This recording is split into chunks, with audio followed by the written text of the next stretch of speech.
Sometimes I feel like that to my music. I feel like if I get like well, I always go to my boy Chavalo. Shout out to him. For another SAE alumni. Okay. I always go to him for mixing and mastering. Slim Rock as well, SAE alumni. See, there you go. We only know our boys. That's it. Yeah, that's all we gotta go, man. Yeah. I found out he went there after I already started working with him. He just happened to be shit, alumni as well. Yeah. Damn, bro. So, small world, Small world. Bro. All right, so but I only go to him for feedback and for mixing and mastering, because he's very good. And now he's starting to go little work with reggaeton and go into the reggaeton scene. Sick. And he's little by little dilly-dallying with Tiny. Ooh, good for him. That's awesome. Yeah, so I'm happy for him. He's killing it. Like I love his beats and his music is amazing. Like his music is amazing. He can do no wrong in that, and he has the talent. It's such that he wasn't boomed or discovered as he should, because his talent, I feel like his talent is super underrated. Super. Like this guy is next level stuff, and it's such that not many people take notice of him. And he literally gets, man. Huh? As long as he'll get his, man. He keeps pushing, bro. That's all it is, dude. I agree.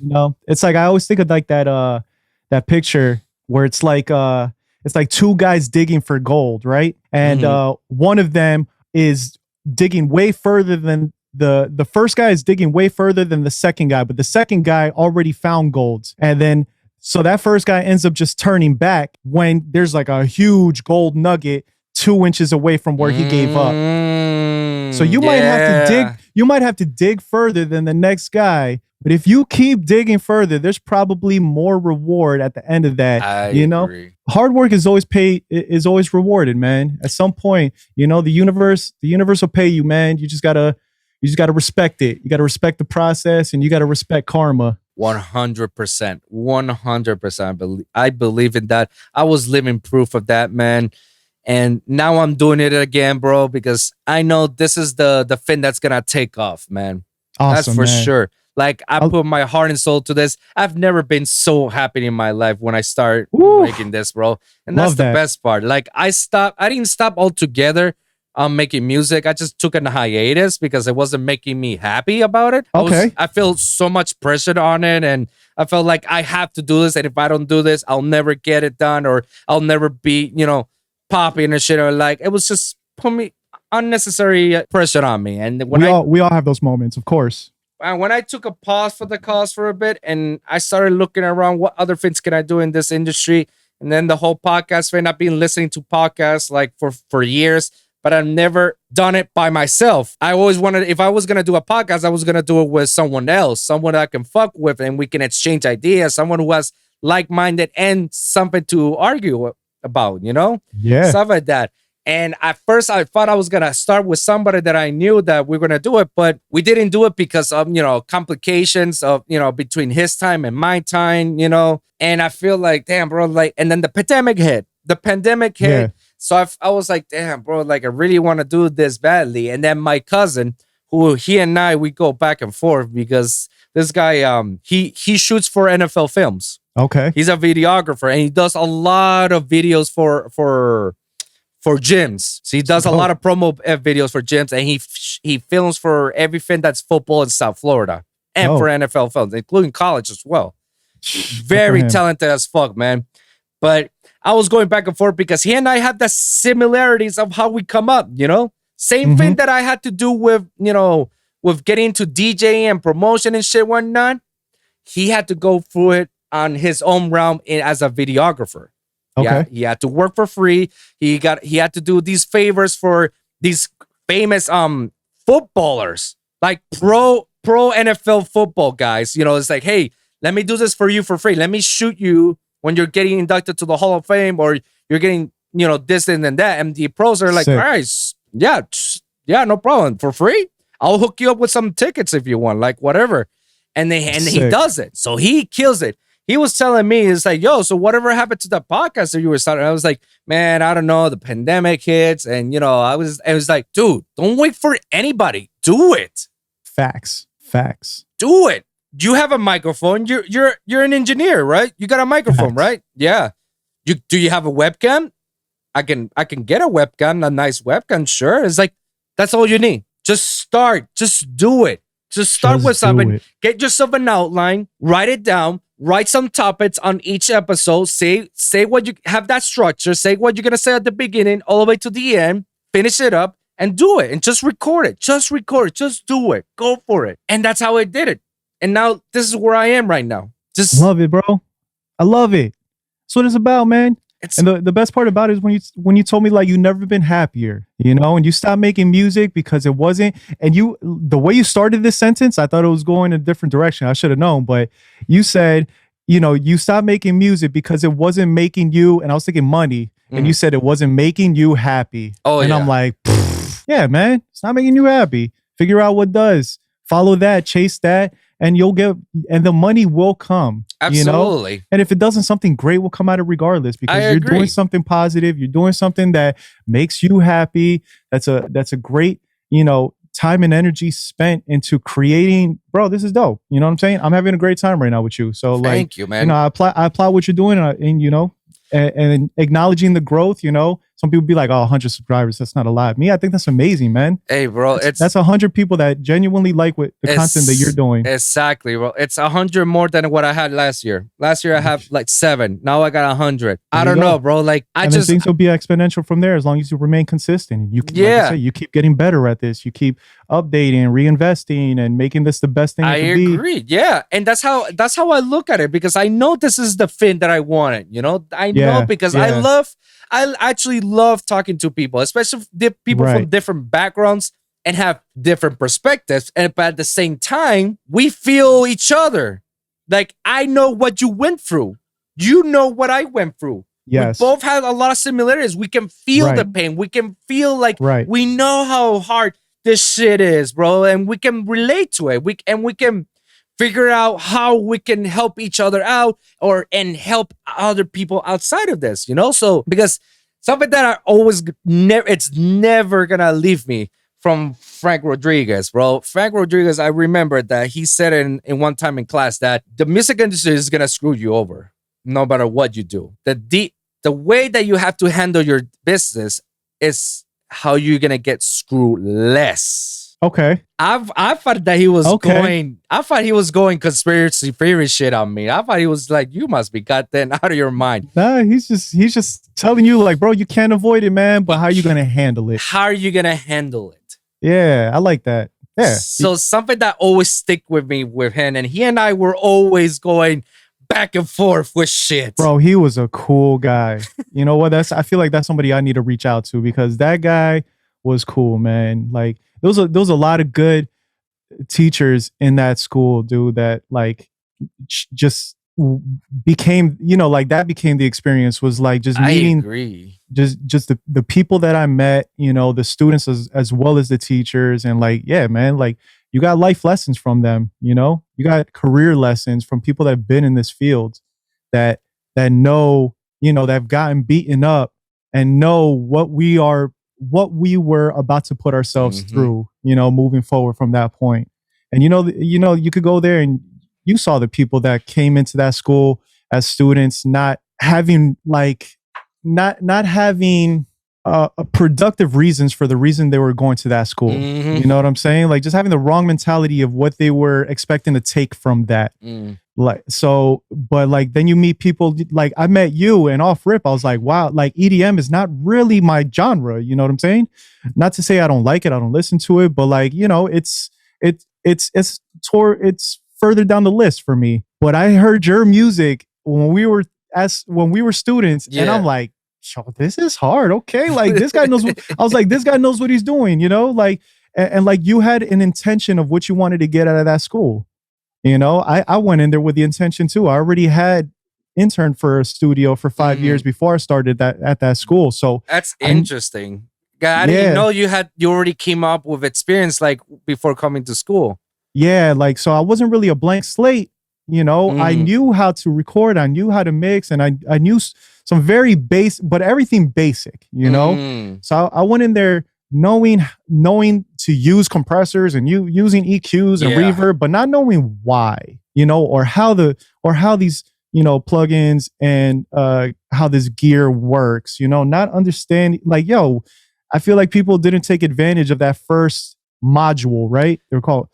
I feel like a lot of people didn't take advantage of that first module when we're just in a class taking notes on the way that electricity and current runs through an amplifier. And, I don't even remember any of that stuff. And I wish I did, but I have notes I can go back on if I really needed to figure out how to bust open my Avalon and figure out how, to replace this light bulb or why this circuit board isn't working. I have probably notes that will help me have an understanding, so like, I feel like there was a lot I got out of it because I knew what I wanted, what my intention was when I went to that school initially. When I went there, I was like, I'm going to meet every single person, build relationships, network. But on top of that, I'm going to take as much knowledge from this as I can. I'm going to get myself, I got my foot in the door with a different internship at that point, and I was working with Cool and Dre for a little while, who, are, huge producers, from over here in Miami. Like, so, I worked with them for a little while, and that was through the connection of the school. And, bro, and I feel like if I did reach out to any person that went to SAE, they would immediately be like, like excited to have a conversation at that point. Yeah.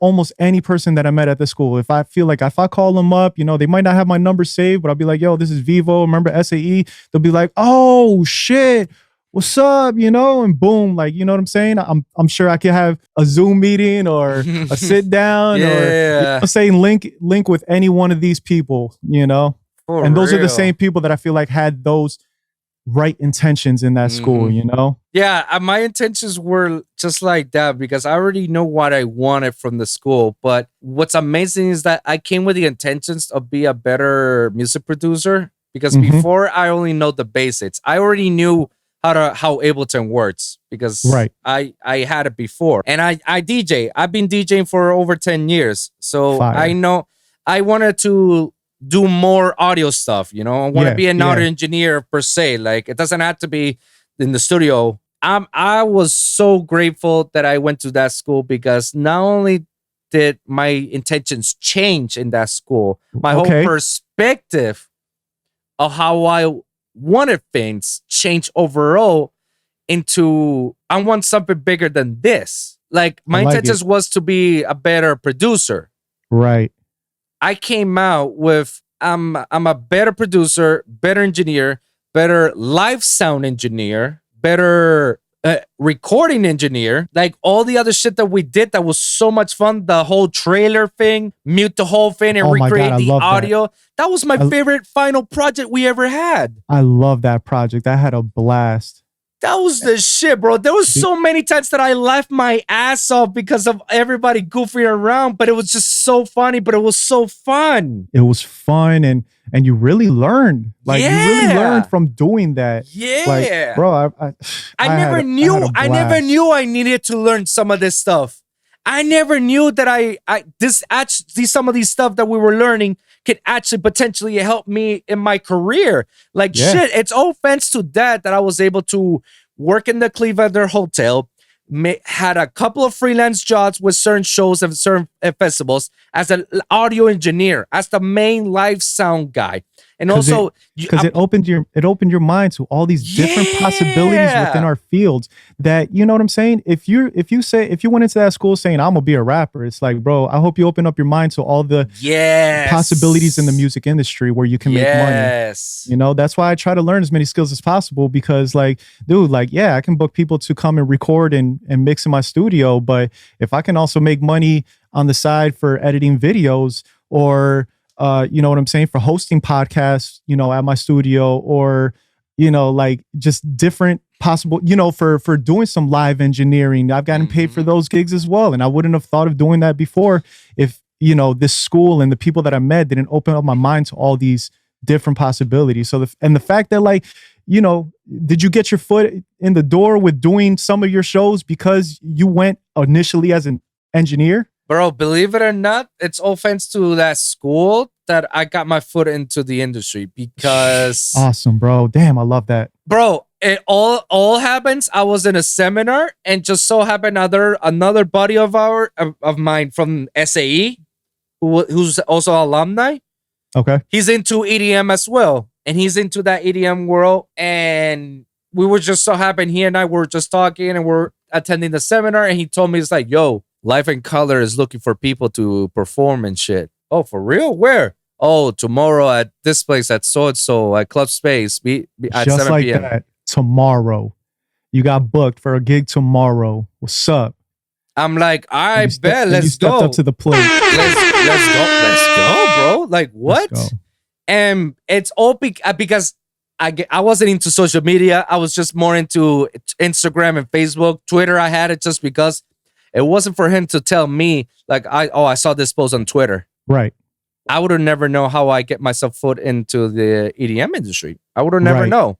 It all happened through that school. It all happened because I was fucking around with good people. And those good people were like, yo, I'm doing this. I was like, oh shit. All right. Right place at the right time. I love it, man. Yeah. It's when opportunity meets preparation, right? Mm-hmm. You know, you prepared yourself. You were ready for that moment to happen. It did.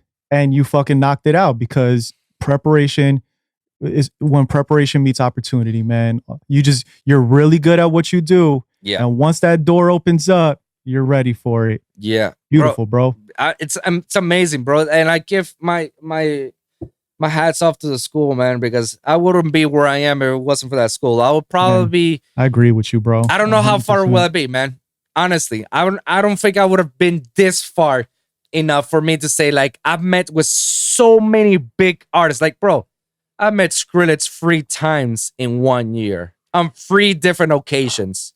That's awesome, bro. Like, who the fuck somebody from Puerto Rico who knows nobody in Miami, 0 connections, and did all the work, and all of a sudden I was just chilling with Skrillex. You were straight from Puerto Rico when you were going to SAE, weren't you? And that was what, 2015? 2014, bro. 14?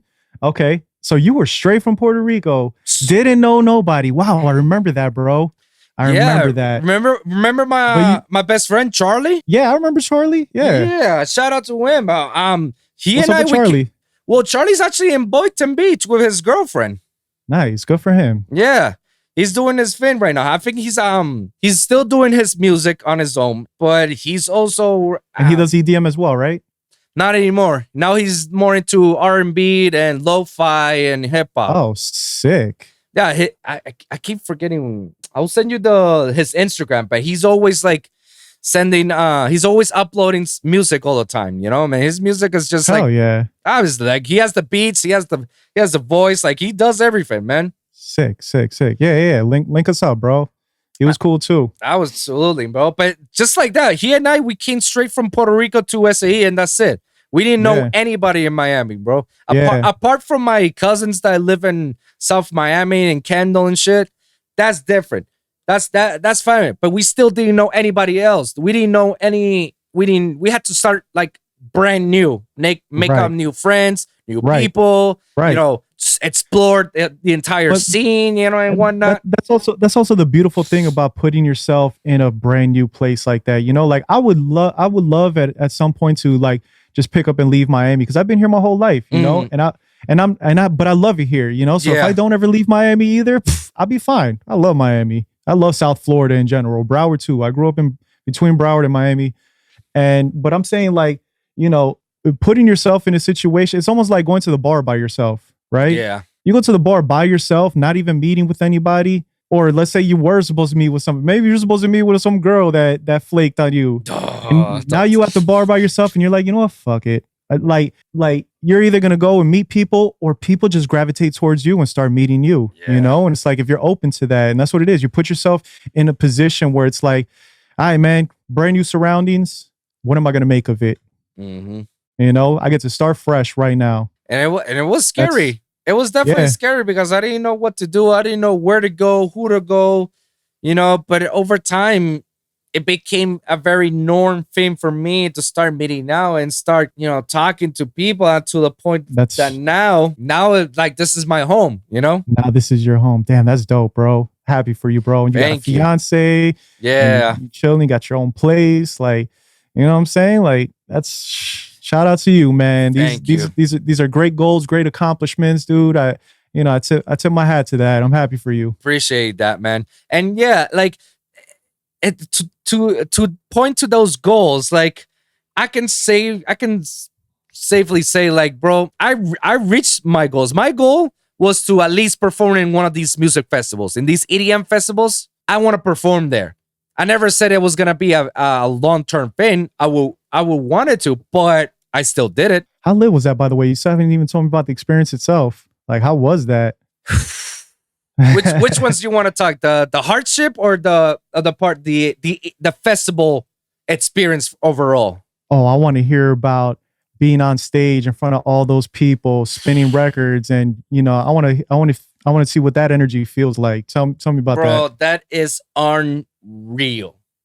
It is an unreal energy, bro. I've been spinning like I said, I've been DJing for over a decade, bro. Like I know how to get to people, but when I step into the plate to perform these festivals, it's a whole different energy. It's a whole different game, bro, because before it was more about you have to put music to please others. When you're performing on these festivals and shows, you're performing for yourself. You're pleasing you. Yeah. You're not pleasing anybody. Yeah. Nobody's telling you, can you play Goosebumps by Travis Scott? No, it's like, I want to play my fucking headbanger. DJ no requests. DJ no requests. Seriously. It was like that, but a whole nother level because you're on a stage. You got literally visuals behind you. You got the whole lights. It's like you have your own concert for 1 hour. Yeah. For 1 hour, that's your moment, bro.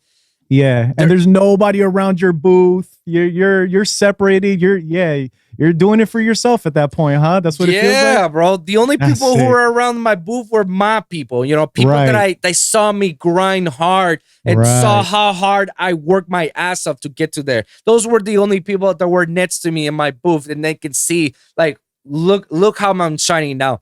Proving every other hater and motherfuckers who were telling me you ain't gonna make it. Well, it's like, well, sorry about that, but I did make it. Yeah. I maybe my level of success does not define what your definition of success, but I did it. These are facts as well. I did it.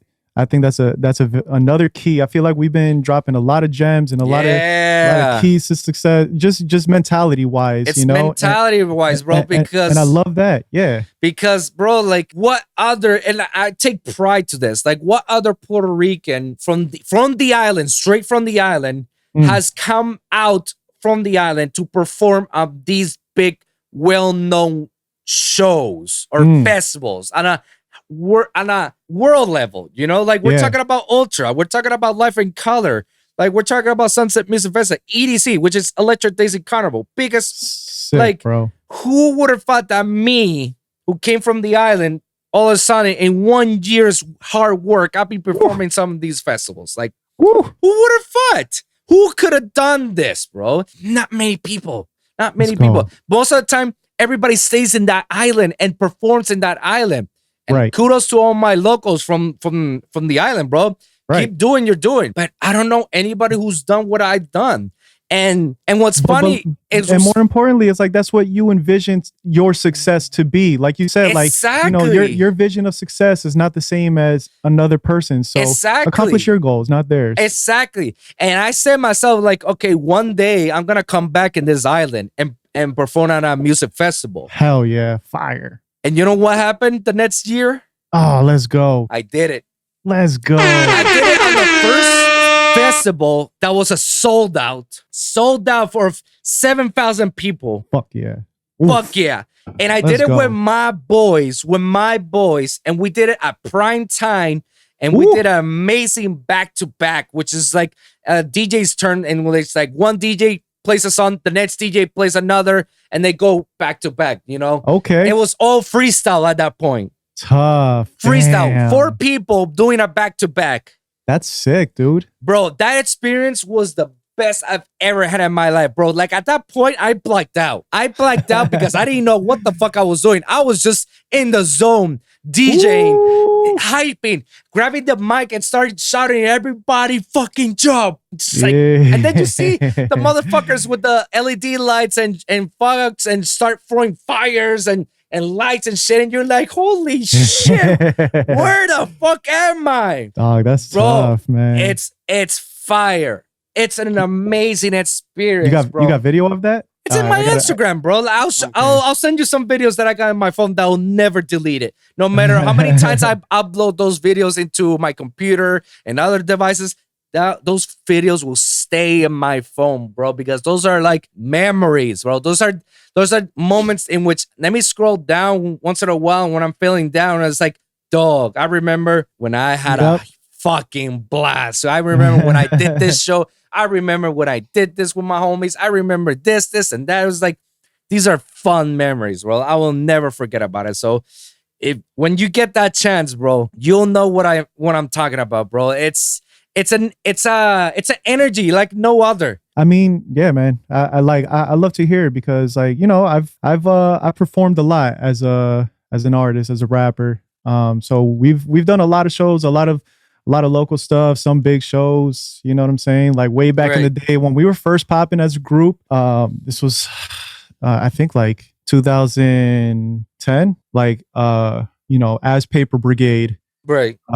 We were doing a lot of shows. We opened up for Mac Miller at one point. Oh, you know? And this was back when he first dropped Kids. And I was, bro, and Mac Miller was one of those artists that I was immediately just a huge fan of. Like he has one of the most solid discographies of any artist. Like every album is good, you know, and the progression of his sound. But anyways, now I'm talking about how much I fucking stand out for Mac Miller. Rest in peace to the legend, man. Yeah, rest in peace. But I could go on all day about, you know what I'm saying, about Mac Miller as a fan. But, you know, and that day was cool, man. We got to open up for him, and it was a big show. It was a packed club. Like, you know, this was a college crowd, and he was like the coolest rapper, you know, for college students and shit. And he was touring, and that was one of those moments where I was like, okay, like this is going somewhere. We just did a big ass show. We just made a lot of fans tonight. You know, like people, like we had a blast, dude. And I was young. I was like 20, 21 at the time. And, you know, we're out there in the VIP with Mac Miller, and, you know, he's got his own table and we're all drinking, and, you know, it was a vibe. He wasn't even old enough to drink at that time, bro. And he out here at a table with bottles, you know what I'm saying? Full of chicks. Like the whole VIP was full of chicks. It was nuts. And, you know, that it motivated us. And after that, we finished our album, and then we released another album. You know, so the first album we dropped was Modestly Cocky. Modestly Cocky? Modestly Cocky. That was the first mixtape, you know, we dropped. That's fucking awesome. I love the name. It's very it's very fuck, what's the word? Catchy. Thank you. Catchy. Modestly Cocky. Modestly Cocky. Yeah, man. We so, you know, we put that out, and, you know, we got a nice little following. This was, you know, back when, like, this was like back in the beginning of Twitter, back in the beginning of Facebook for the most part, you know. So like the way we were promoting our music, like, it's different than the way that you do it now, you know. And we were doing well, and we gained the fan base. And like I went to FGCU, Florida Gulf Coast University. I had gone there immediately after high school, and, you know, we had a fan base out there. It was cool, like, you know. Oh shit! So, you know, we've done a lot of shows, right? We did Mac Miller back in the day, and we keep pushing forward, and we keep making more music. And there's times that we lose that momentum, we lose that buzz, and then, you know, and right now we've been going hard at it, and we got a show coming up now. We're going to be opening for this artist, Matt Rosa, and Matt Rosa is like, you know, he's a real good friend of mine. You know, I've known him for years at this point, and we were roommates at one point way back in the day. And now this guy's like built this incredible following through, you know, being pretty much, bro, I want to say like he's like a young Gary V, you know, on top of the fact that he's a successful, you know, businessman. Like he's a motivational speaker, and, you know, and he's got this huge following. that now he just recently started releasing music. And this is pretty much the reason why we bonded when we first met, was like over music. He played guitar, I rapped, and we started making songs together like that way back in 2012, I believe it was, 2013, somewhere around there. And so now this guy is putting on a show in November 12th. He's putting on a show at the Citadel in Miami.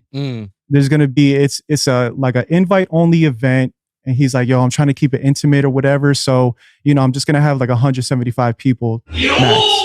And I'm like, oh yeah, that seems intimate. Yeah. Like, it's going to be the biggest show I ever did, bro. Talk about intimate. Sure, 100 people. Yeah, he's I like, get it. Yeah, he's like, so it's invite only. I only want to, you know, invite people that I want to be there. I'm like, God damn, you know, that many people, that 175 is narrowing it down. And and to me, that's a lot of people.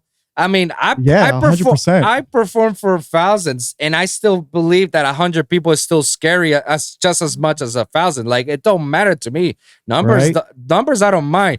When I see people in there and I see a crowd, I was like, holy shit, I need to put my A game no matter what. Whether it's 10 people or 100 people or 1,000, it don't matter. I see people and I had to, like, let me put my energy out of it because it's still scary. You get those goosebumps, you know, literally. Yeah. So for sure, bro, for sure. And it's, you know, it's exciting, man. And, you know, we put out a song recently. So, you know, my record label, our company is called Paper Brigade, right? That's like the overall umbrella company for this. Okay. And as an artist, I've been putting out music with my group, which is me, Vivo, and my partner, Big Homie Fortune, right? Big Homie Fortune's coolest rapper you'll ever meet, bro. Coolest guy, like, he's the man. So me and him, we've been putting out music under Los Brigados, which is kind of just a take on Paper Brigade, you know? I took Brigade and turned it into Brigados. It doesn't even translate to Spanish. Like, it just sounds good. Los Brigados. You feel me? I thought I did. That's why I was like, oh, I get it. It makes sense. It seems right? Yeah, it seems right. I never crossed in my mind as like, oh, that's not the right word. It's not. I just like, oh, okay, yeah.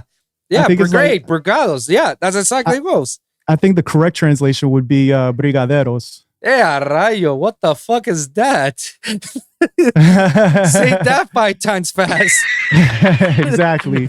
So Los Brigados definitely sounds better. So yeah, man. So you know, I think at this point we put out like 6 songs. Our Spotify has been doing great. We've been placed on some good playlists. So like, you know, you see those monthly listeners going up, and you know, you just it's even more motivation for me. I'm like, damn, if this many people like our music, you know, we had a music video. We had a song that blew up just last year called Bandera. Oh, where we sampled this. So my dog Slim Rock, that does my mastering, also does production as well. Super dope producer, beat maker. This guy's ill. And he made this beat where he sampled this old salsa song. It's like, you would definitely recognize it, bro. It's like almost like the national anthem for Puerto Rico, where it's like oh wow, like, do you know how many salsa songs? Que bonita mi bandera, que bonito mi bandera, la bandera puertorriqueña. Yeah. Oh, so he sampled that? So he sampled that, made a crazy trap beat. Oh. And then you know, and I kicked a pretty cool verse. Big Homie Fortune kicked a pretty cool verse. The song started to blow up, and then I had met Yasin at this point, and I was working with Yasin, and he was like, bro, let me get on the remix. I need to get on this fucking song. Let me get on this. Yo. So he recorded it.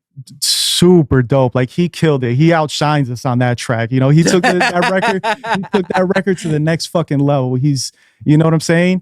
And we put out a video. The video went crazy. Like, you know, we don't really hit big numbers on YouTube, but on this one we hit, I think, over 20,000 at this point views on that one video. God damn, that's still enough, bro. Crazy. Like, I've never gotten anywhere close to that, you know? So like, this song was like something else. It was doing like the way that, especially because of Yasin, bro, like the way Puerto Ricans feel about his verse in particular brought us a whole new audience. And it's dope, man. It's dope. So collaborations, bro.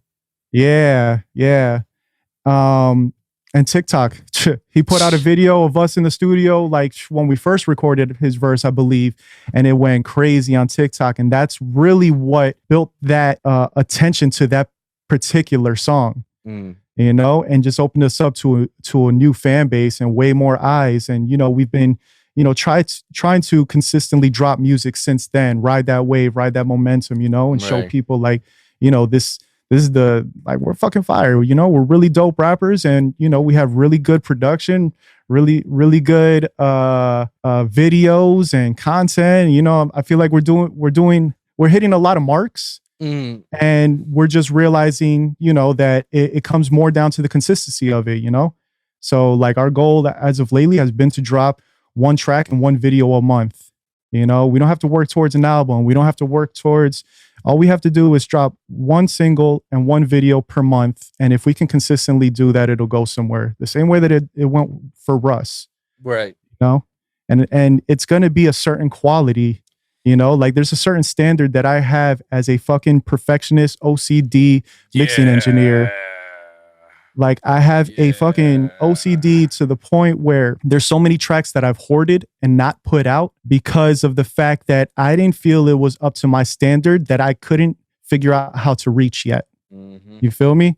Like I had this, you know, standard, like, yo, if it doesn't sound this good, I'm not putting it out. But I couldn't figure out how to make it sound that good anyways. So it never got put out. And now I feel like I've met my own standard, and it's become a lot easier to finish music, put it out, keep this consistency, and make that goal of putting out one song and one video per month. And we drop them on Sundays, which is a weird day to drop music. And, you know, nobody does that, but like, you know, we're the Paper Brigade, and like we call it the Sunday paper. That's You know? actually genius. That's actually genius. Bro, and if you think about it, what does people do usually on a Sunday? Most of the time, Sundays is a me day. You're home, yeah. You're at home. That's how I feel. You're chilling, or you're at the beach because you just want to relax. You want to like recover for everything you've done in the weekend, you know? Right. So Sunday is like the days where you usually want to be chill and listen to music. So when you release a song on a Sunday, it makes sense because that's when you have everybody not doing anything. Exactly. Take the opportunity and start listening to music. Exactly. Like, for example, like when Drake and Kanye released their albums on a Friday, I didn't listen to them on Friday or Saturday because both Fridays and Saturdays I had a lot of shit. I went through it, but I didn't really sit down and listen to it. I had to wait until Sunday, which was the only day out of my schedule, which I don't have my fiance with me. She's at her place. I'm by myself. I'm here to relax. Also, she works on Sunday, so obviously I can't see her. So Sundays for me is the only day in which I can sit down and do whatever the fuck I want to do, whether it's making music or do some editings for next week's episode, or just chill and relax and listen to music. So that's where I was able to listen to new music. I was like, oh shit, I didn't realize it. Wow, this is actually pretty good. So I can sympathize that, and that's a very smart marketing move on your part by doing it on the Sundays where you got everybody not doing anything and they're just chilling and listening to music. So when I start sending out these links, you know, I get a lot of response on a Sunday. Like, you know what I'm saying? Like it's because I like do direct to fucking consumer marketing. You know what I'm saying? Like I haven't really touched the Google ads yet, and I feel like, you know, the views and the streams that we're getting are organic, and I haven't reached too much outside my circle yet, which is what I need to do now. So now is the point where I'm about to study up on Google ads and figure out the correct way to target, retarget, you know, and really find an audience online. You know, that's the hardest thing that I'm facing right now for my podcast. Yes, I can see that. Okay. Looking for my audience, looking for traffic to come over. Yeah. And I tried the Facebook ads. Okay. Like directing, like for 1 week, I pay $35, and I want to reach these certain amount of people, and I put all the locations and whatnot, and I want everybody to go hit the link to my YouTube channel. So when they see the ad, they're gonna click on it. Okay. It reached to a lot of people on that specific target audience that I was planning to have. Right. But you got no clicks out of it. No, it reached. I'll tell you what. I got the statistics out of it, which was very interesting, and which I'm not ever doing Facebook ads again. And now I'm changing on other stuff. It reached the target audience that I wanted to reach. It reached like thousands of people, thousands, like at least 5,000 people have seen my ad. Right. And out of those 5,000 people, probably less than 1,000 clicked on it. Less. Right. Out of those less than 1,000 that clicked on it, probably like 10 follow me to this day. I feel like that's pretty good. Not bad for $35 for 1 week's ad. $35, you got 10 new followers, 10 new subscribers, something like that, and it was posted on both Facebook and Instagram. So I heard recently, I think it was my boy Matt Rose actually that told me that it makes more sense to put $35 towards 1 day of advertising rather than 7, rather than spreading it out. That as long as you put it out on the right day at the right time, a good peak, then it makes more sense to put more money towards less days on that ad. Interesting. And this is what he told me for Instagram, which I believe Facebook ads is both for Instagram and Facebook. It's both because whatever happens, whatever ads goes into Facebook, it'll be automatically be put in Instagram via you scrolling on your feed or on the stories when you're watching other people's stories. Right. It puts it on both. Yeah.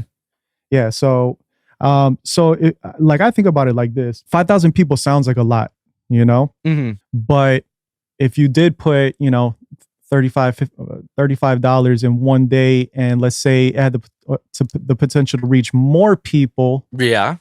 Maybe, but all right, let me rewind this actually.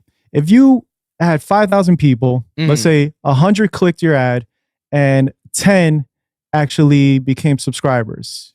If you 5,000 people is a very small number. If you put $100 on it and you were able to reach out to 100,000 people now, those 10 subscribers now probably gets to I think probably 202,000 subscribers, something like. I'm doing the math wrong in my head, but it's somewhere around there. Yeah, so it's spitballing around there.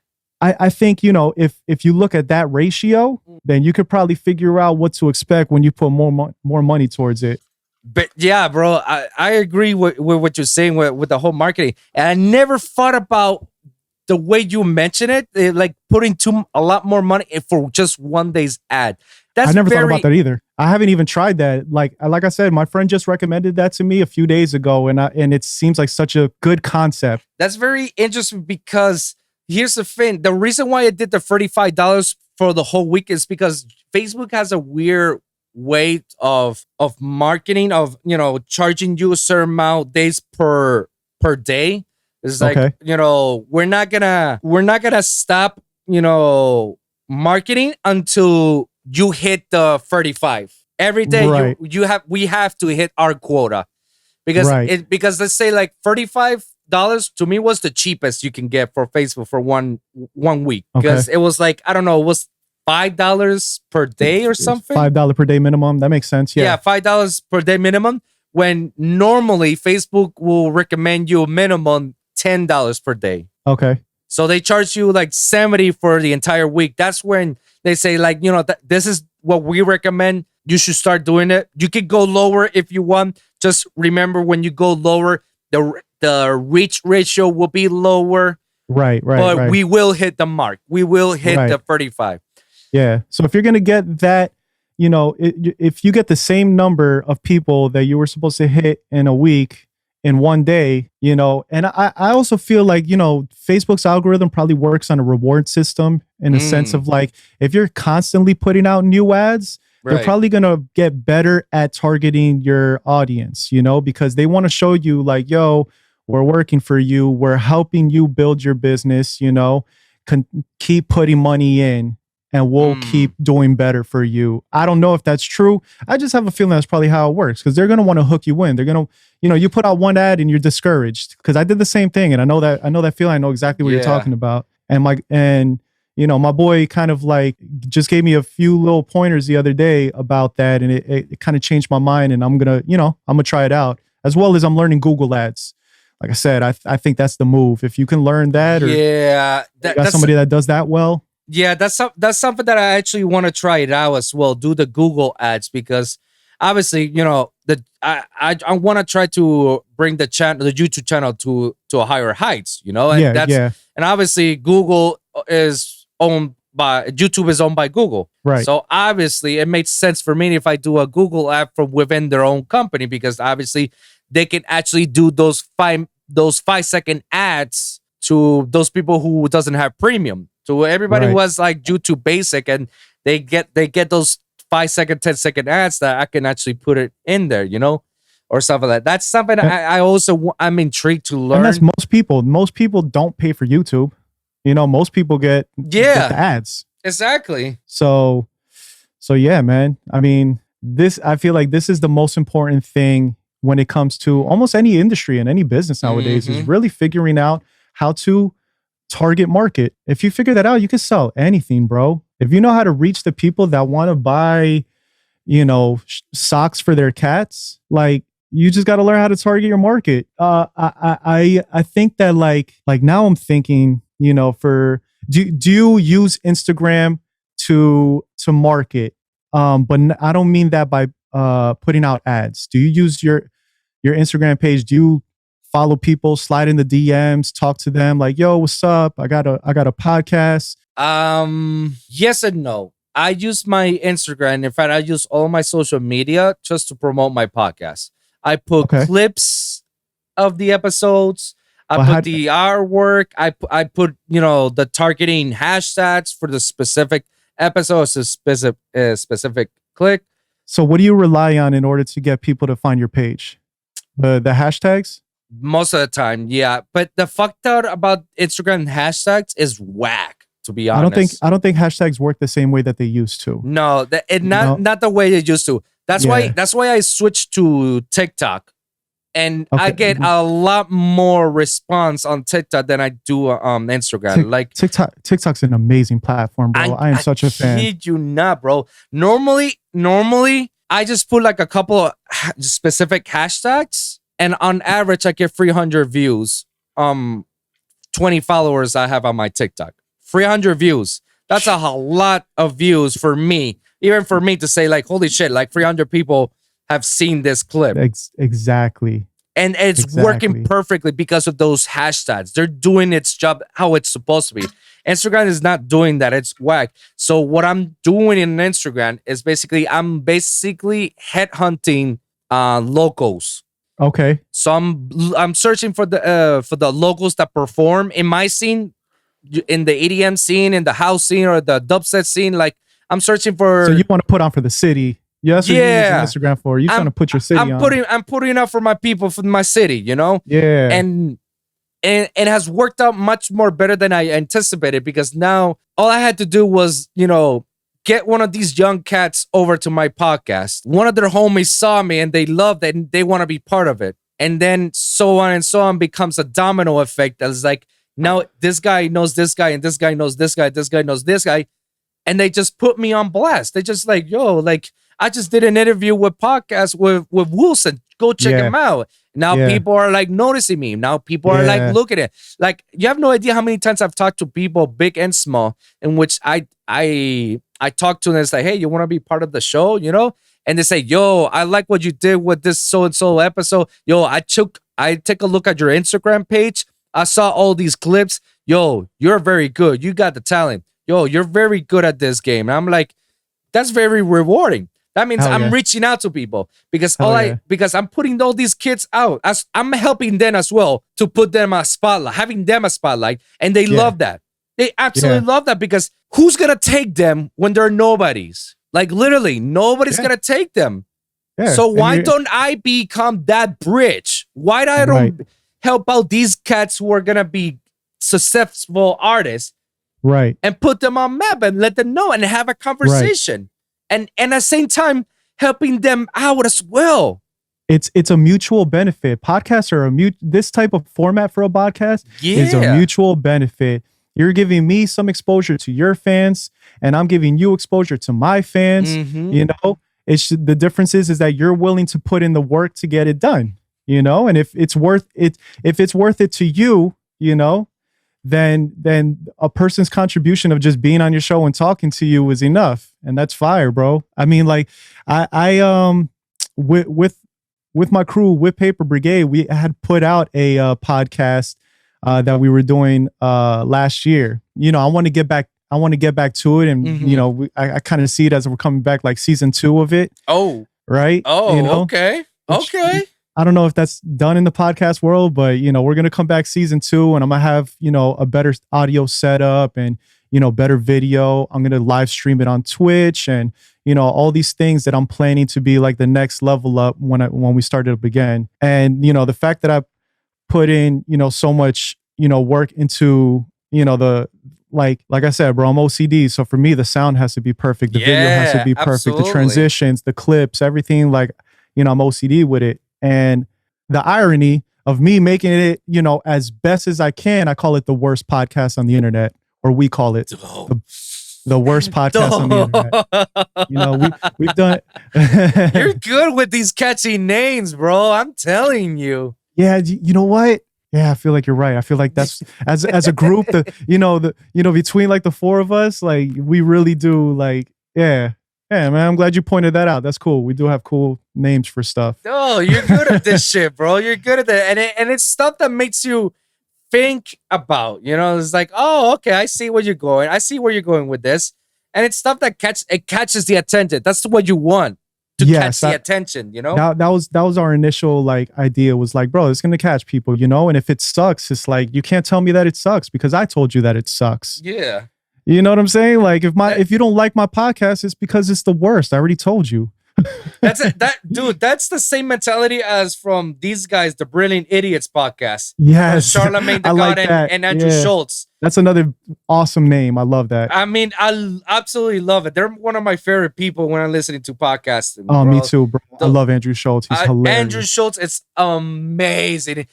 Very, very, very funny, bro. Especially when he goes to when he pokes those, you know, those type of jokes that are like, yo, chill. Yeah, he doesn't care. No, he doesn't care. He's got no filter. I love that fact that he does that, because a lot of comedians are being censored a lot because they're like, I have to watch out what I say here and there, because and Andrew Schultz just like murders everybody. He's like, I don't give a fuck. I just say fuck you to everybody, and that's just golden, bro. And then him and Charlamagne, just because the fact that they're good friends, you know, they have that energy where it's just you're cracking up the entire time listening to that. All the time, bro. I'm just cracking up some of the dumb shit that they come up with, and someone this wildest perspective of where they go with certain topics, and but I laugh at it. I get like, interesting, and at the same time go like, this motherfucker, this guy, bro. I mean, I want to say, yeah, man. And then, so with the worst podcast on the internet, you know, we kind of, I feel like we kind of have that same format, that same approach, you know, right? It's me and my homies, and we talk a lot of shit. You know,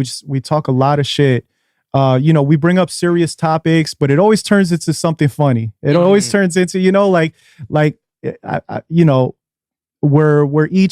I feel like we're each clever, but we don't talk over each other. You know, like the way that this conversation has been going the entire time, I feel like, you know, there's good rapport here, you know, and like it's important for a podcast. You know, you said you almost didn't start this because you needed a co-host, but so your boy told you, like, you don't need a co-host, bro. You just need to do this, you know? And you know, we kind of took the same approach with that. And with the way that you have guests, every episode we had a guest. So it's 3 of us and a guest, you know? Right. And it gets very interesting. And we do and I have that same mentality. We have that same mentality that you have, that you said that you're trying to put on with your podcast. You wanted to put on for your city, for your friends, for your circle, and the local, you know, entertainment industry. We have that same approach. You know, I think we did 12 episodes, maybe 13, and it's all our friends, but it's all people that are super talented, you know, successful in their fields, and, you know, interesting with interesting minds and interesting takes on things, and, you know, and at the same time with a sense of humor. We just be out there talking shit, dude. But, you know, so if you haven't, I would love for you to check out my podcast. Let me know what you think about it. Oh, absolutely. I'll definitely look into it. I actually did save it. Hold on. I did save it. I did save a playlist where all your episodes are. Sick. I saved it so that way I could take my time and start listening and going one by one, you know, because I love podcasts. When I'm not doing anything at work, I'm listening to podcasts, bro, because I get myself entertained. I love to listening to other people's perspective and just educate myself even further, you know? And as well, like learning how they communicate when they're in the podcast, because people don't know about this, but people think that, oh, you know, podcast is easy. You just pick up a mic and just talk. I'm like, not necessarily. It's just all about talk. There's a structure behind it that you don't realize it. There's like certain topics that you need to hit at a certain time. Like there has to be a beginning and end, you know, you can't overstand yourself. You have to be very specific and simple and straight to the point. Right. You can't be very detailed about it, because then you may lose the audience and stuff like. And as well as there's a lot of sidetracking that goes on too. And I'm a victim of sidetracking. You know, sometimes I'm over here explaining a story. I get stuck on, you know, something else till you catch me. I'm like, but to bring it back around what we were initially talking about, you know, and that's important. If not, you know, it's just ranting, you know, which I tend to do, but it's also, you know, something that I've learned a lot of skills by doing the podcast. That's true. Know? And it made me learn how to talk to people, how to have a conversation with people, and have them to brief on that conversation. Trying not to cut up with each other, you know, and seamlessly switching topics without you realizing that we're switching the topic. You know, it just so happened that it got connected to what we were talking about, and bam, we're switching topics already, and we're almost there. You know, right. So there's a lot that I learned from it, and like people don't really see that, and I love the fact that people are noticing that when they see my clips of me interviewing people, when I asking some of these pointy questions or even talking some facts out of it. I love when people they respect me enough to say like, yo, I love how you talk to this guy. You're actually very good at interviewing people. You're very good at this. You ask certain questions. You're very good at very certain questions that people normally won't ask to somebody, but I got the balls to answer. Like not too long ago, I was talking to this cosplayer that she's very big. Like she's like big at Twitch, big at Instagram, OnlyFans and shit and whatnot. Okay, I saw some of your clips with her. Right. Her. Yeah. And one of the questions which I was afraid to ask, because it's actually I believe it's a very personal thing to ask, and it's about OnlyFans. Like, I don't know how she will proceed that, but I asked her beforehand, it's like, is it okay if I talk about OnlyFans and talk about how you make your money and shit like that? And she was like, yeah, go for it. So it's like, I started asking questions. See, those type of questions, you don't normally ask that to people. Right. But I made sure that you feel comfortable enough to answer those questions. Right. I don't go deep throat on you right from the get-go and it's like, all right, let's rip the band and just go raw on you. Like, no. Yeah. No, only Charlemagne does that. Yeah, no, Charlemagne is savage enough to do that, bro. But that's what Charlemagne does. Yeah. No, but I mean, you have the right approach, you know? I mean, it's respectful, you know? Like asking ahead of time, yo, can we talk about this? You know, because I feel like it'd be an interesting topic, you know, and respectfully, you know, I'm sure you asked the questions correctly, and that's all it comes down to, man. Like we're just two people having a conversation at the end of the day. Exactly. And that's how I perceive it to everybody. Everybody I try to talk to coming over to the podcast, I just tell them like, hey, we're just having a conversation, man. We're just two people talking, and that's it, you know. And you know it's gonna go somewhere. Yeah, I'm obviously gonna go ask some of these deep throat questions, because if I don't ask it, it's never gonna Nobody's gonna know. And it needs to be known because how can I put this? People need to know some of this stuff because sometimes people come into this industry go blindly, you know? And it's those specific questions that you always wonder what it is, but you're afraid to ask because it may perceive you like something, you know? So I'm willing to go ahead and ask for it so people can understand, like, okay, now I understand why labels are fucked. I can understand why OnlyFans works like this. Oh, I understand what's the difference between LLC and S Corp. You know, I understand this and that because nobody asks these questions. And it's hard to ask these questions when you don't know anybody who does that or even gets you. Sometimes some of these big artists doesn't tell you the secrets to this industry. Yeah. And that's shameful because they know how cutthroat the industry is. They have the power to save hundreds on the next generation to come over and let them know, say, hey, guys, don't focus on labels and shit. Just focus on your music. Just focus. Make sure it's the next big shit and ever, and then send it over to us artists, send it over to this, and you'll get recognized. If it's good, it's good, and da-da-da-da. See, if nobody tells me that when I started it, I'm pretty sure I would have avoided a lot of things. Yeah, I'm pretty sure. Of course, man. You know, but at the end of the day, some people are going to be gatekeepers to knowledge, you know, with the fear of, you know, ego, with the pride, like, oh, you're going to be better than me. You're going to take away my food. Yes, exactly. With the fear of, you know, losing a portion of their plate because they taught somebody to do what they do, taught somebody a trade or a skill or even a mentality, you know? Which is wild to me because this industry is big enough for everybody. Like it's never saturated. It's never overflow. Like there's room for everybody. There's room for everybody to eat. But yeah, it's that ego, that pride that says like, nah, bro, I got this opportunity. I work hard for it. I don't want anybody to take it away from me. And I believe that when people think like that, it's because you're doing something that's not working and they're doing something that it is working. Because why would you be insecure about that? Yeah. Why would you care? Like stay on your lane, man. Exactly. Like, don't worry about other people's careers. We all got our own lanes. Yeah, everybody has their own way to get to. Like, yeah. Forget about it. Like, just do your thing and that's it. Don't worry about it. So what if this guy just started yesterday and now he's bigger than you? Everybody's going to be bigger than you at one point. You probably, if that guy never became bigger than you probably still wouldn't have gotten bigger than, you know, what he would have became anyways, you know? Like just because someone's a fan of me doesn't mean that, you know, I shouldn't allow them to be a fan of you or, you know what I'm saying? Or in the sense of like, bro, I follow over 1,000 people on Instagram, 1,000, you know what I'm saying? Hundreds of artists and celebrities and things like, you know, people are going to follow and listen to and, you know, respect and all that, like, and just be a fan of whatever they want, you know? So you being a gatekeeper thinking that you're going to lose fans, you're going to lose fans. It's just another person gaining. Yeah. You know, someone's not going to stop liking an artist just because there's another artist doing something similar. You know, just keep doing you. Keep getting better at what you're doing. Keep making music that makes you happy.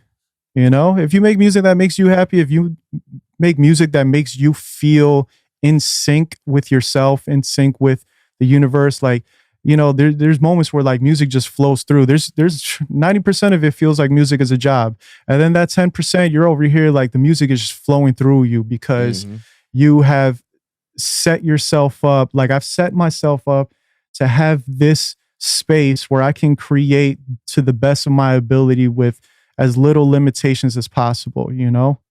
So like you just gotta live life and you gotta follow that vibe. You gotta follow that feeling. You gotta, you know, your gut tells you, your intuition tells you that you're going in the right direction by making you happy, making you feel good when you do things that are good for you. You know, just keep, you know, make a list of those things and make sure you keep working towards each one of those because it doesn't necessarily need to translate to your career or music directly. It could be, you know, your fiance makes you happy, you know, so it's part of your list of to do things to continue to be good for her, right?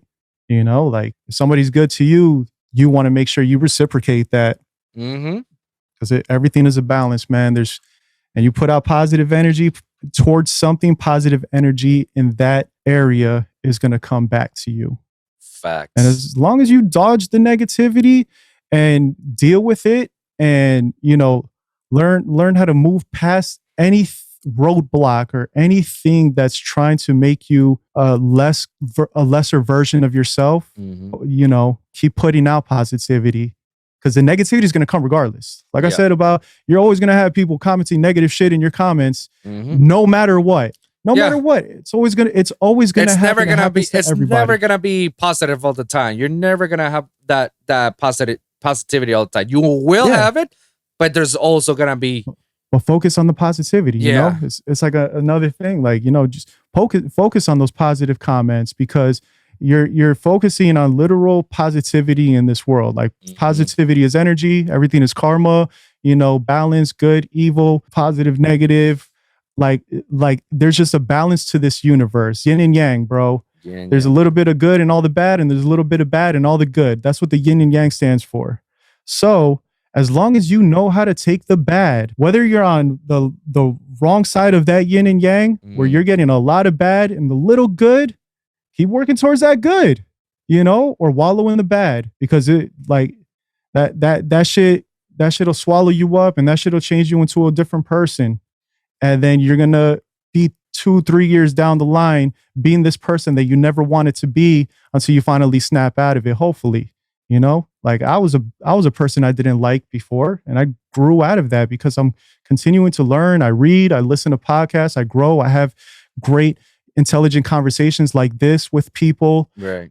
So I'm constantly trying to become a version of myself that I know that I can become in all the best ways. Seeing things, like you said, a wiser man learns from other people's mistakes. I do that. I look at other people, and I learn from their successes, and I learn from their mistakes. I learn from their personality and how they deal with people in general, how they deal with negative situations. And I learn, and I think, you know what, I don't like the way, like, for example, I don't like the way my brother, when we're arguing, he's got to yell. I don't like that. So I always see it as like, I'm never going to be that person. I'm going to make sure that I always control myself, no matter how heated something might get with anybody. I don't yell. I remain calm. It's real hard, I feel like, to throw me off, and make me mad, because I don't like being mad. I don't like that person. But if you make me mad, I'm also already so calm at that point that I handle myself correctly now. And, I deal with situations in a way that I'm proud of, rather than the person I used to be, and it's all, I feel like it's all about that growth. I'm proud of my growth, and I'm constantly, like, I'll never be a perfect mixing engineer, because I keep getting better at that every day. I'm not a perfect person, and I'm not the person I see in my mind yet, but but I can look back at the steps. I can look back at that staircase, and it's pretty dark all the way at the bottom. Because that bottom is far away. I'm far away from the person I used to be, and positive and negative, bro. Yeah. My life could suck, and there's moments where it did.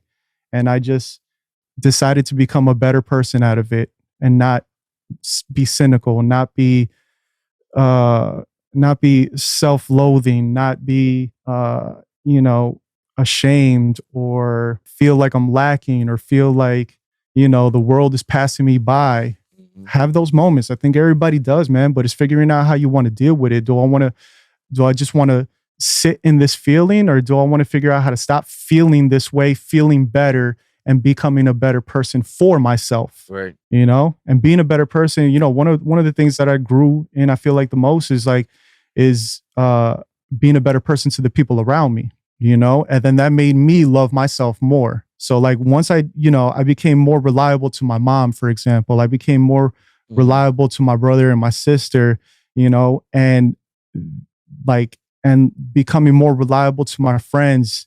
Like, that reliability for me was a big thing that I felt like I needed to work on. Tell people, I'm gonna be there at 7, I'm there at 8. Shit, I was late today doing this podcast, and it's something that I no longer feel like ashamed and guilty of, but more something that I'm like, I gotta work on that, like, it's in the back of my mind that I was late for this podcast because it's a quality that I don't like about myself that I'm slowly improving, so I'm just, I think that's what life's about, man. I agree. Yeah. Slowly improving on everything, focus on things you don't like about yourself and change them. Just don't focus on them. Yeah. You're a better person than you are now than when you were before. 100%, bro. I feel, every day I feel like I'm a little better. And then you take a few steps back, but then you're like, I don't like it back here. Let's keep it moving forward. Right.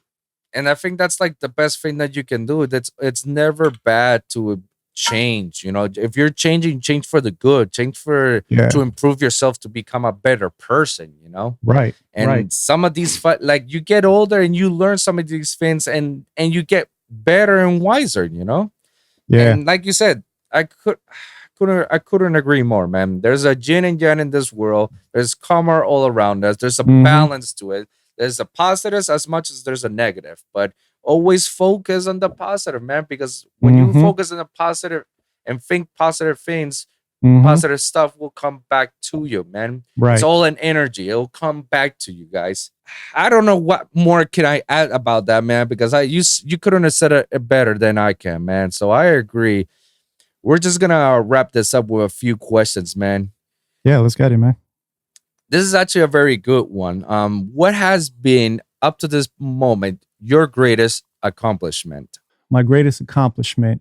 My greatest accomplishment was being able to pay my bills and support myself through music. Through being a mixing engineer, through being an artist, and like being my own boss. That is my biggest accomplishment. I'm not making a lot of money. I'm not where I want to be at yet, but I can pay my bills doing something I created for myself. So yeah. That's dope. That's dope. I like that, man. Not many people are lucky enough to do that stuff, man. Yeah, hell yeah, bro. Absolutely. What are you currently doing and what do you hope to accomplish? All right. So I currently run Paper Brigade Studios. I'm a recording, mixing engineer, producer, songwriter. I short-term goals, bro, is I want to be busy all the time in this studio with clients, with doing full projects for artists, albums, being the producer, recording, mixing engineer for but ultimately I want to make money directly. I want to be very successful in making money directly off of content that I create myself, whether that be music, whether that be streaming on Twitch and YouTube, making money from music and being an entertainer and and just making money doing exactly what I love doing, what makes me happy. And that's exactly what makes me happy. I love making music, and I just want to be doing this for the rest of my life and continuously being more and more successful at it. One final question, man, and we can wrap this up, man. Let's just say that you're walking down the street, man, and all of a sudden, fucking UFOs came out of nowhere, and they come to you running, and they say, like, yo, Vivo, we need your help. Like, we need your help. We got a situation, and you and only you can help us, man, bro. We need you. But before we take you, we don't know how long this is going to be. Here's a piece of paper. Write 3 pieces of advice that you will give to someone. What are those 3 pieces of advice? Ooh. 3 pieces of advice. Do what you love. And I feel like a lot of people say that, but I think it's important to work very hard at what you love. Yeah, I think that's better. Not do what you love. Work very hard at what you love. 2 would be give before you take. That's very important.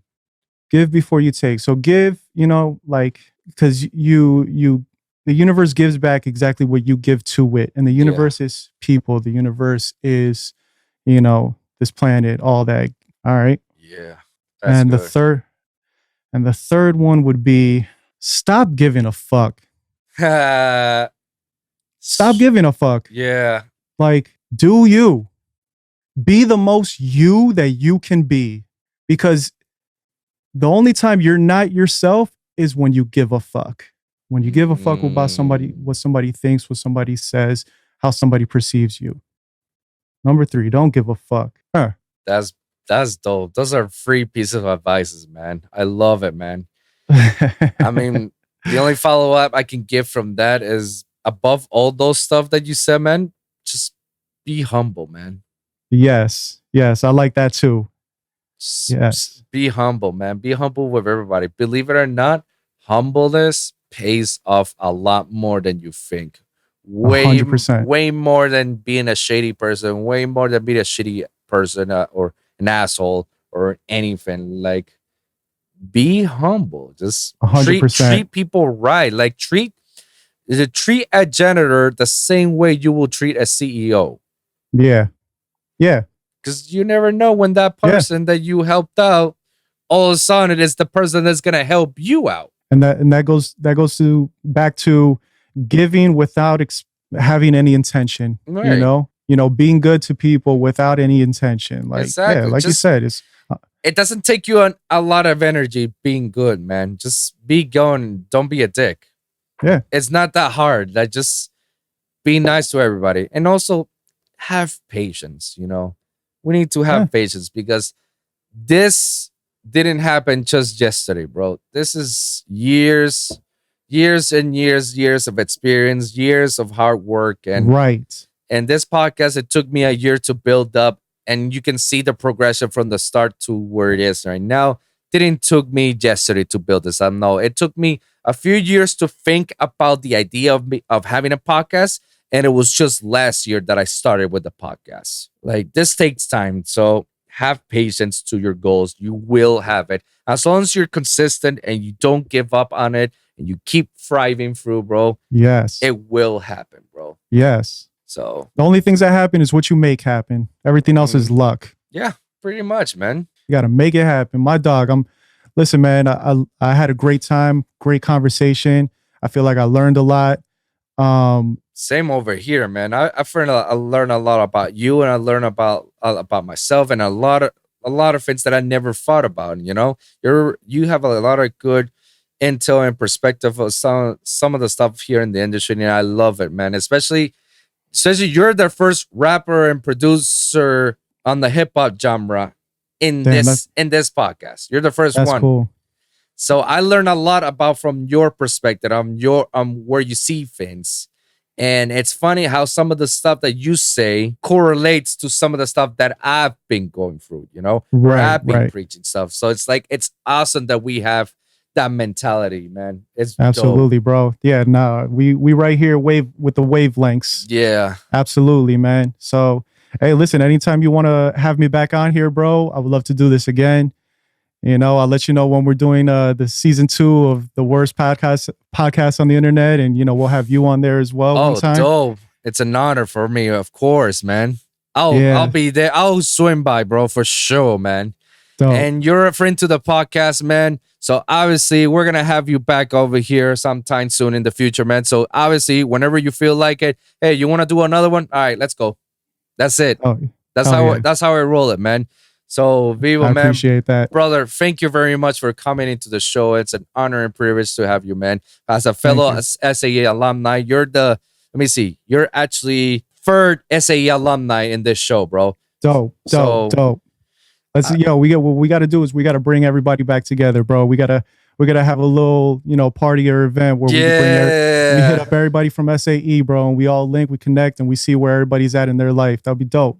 Yeah, I'm all for it, man. Let me know what you think about it. I'm all forward to it, bro. I got you, bro. I'm gonna make that happen. I like that. And let me plug in everything real quick. Oh yeah, absolutely. I was gonna say, like, plug yourself out, like, let the people know where they can follow you and what they can expect from you in the future.